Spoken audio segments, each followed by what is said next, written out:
महाकाली की उत्पत्ति कथा। श्री मार्कंडेय पुराण एवं श्री दुर्गा सप्तशती के अनुसार काली माँ की उत्पत्ति जगत जननी माँ अम्बा के ललाट से हुई थी। कथा के अनुसार शुंभ निशुंभ दैत्यों के आतंक का प्रकोप इस कदर बढ़ चुका था कि उन्होंने अपने बल, छल एवं महाबली असुरों द्वारा देवराज इंद्र सहित अन्य समस्त देवतागणों को निष्कासित कर स्वयं उनके स्थान पर आकर उन्हें प्राणक्षा हेतु भटकने के लिए छोड़ दिया। दैत्यों द्वारा आतंकित देवों को ध्यान आया कि महिषासुर के इंद्रपुरी पर अधिकार कर लिया था। देवी दुर्गा ने ही उनकी मदद की थी। तब वे सभी दुर्गा का आह्वान करने लगे। उनके इस प्रकार आह्वान से देवी प्रकट हुई एवं शुंभ निशुंभ के अति शक्तिशाली असुर चंड तथा मुंड दोनों का एक घमासान युद्ध में नाश कर दिया।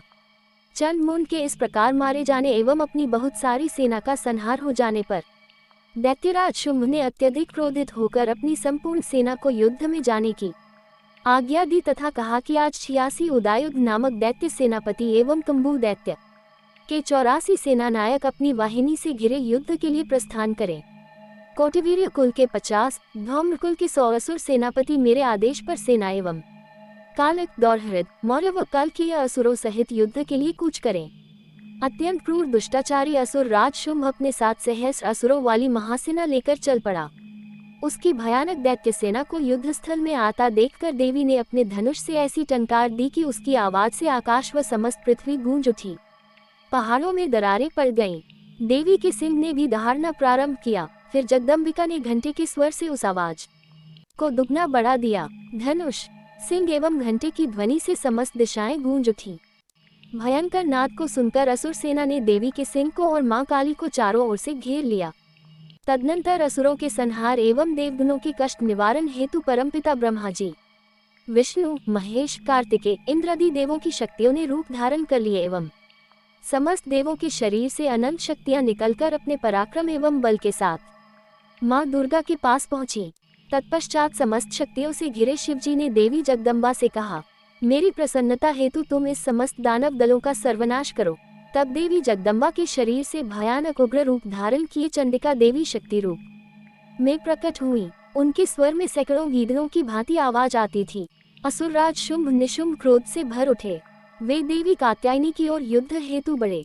अत्यंत क्रोध में चूर उन्होंने देवी पर बाण, शक्ति, शूल, फरसा, ऋषि आदि अस्त्रों शस्त्रों द्वारा प्रहार प्रारंभ किया। देवी ने अपने धनुष से टंकार की एवं अपने बाणों द्वारा उनके समस्त अस्त्रों शस्त्रों को काट डाला जो उनकी ओर बढ़ रहे थे।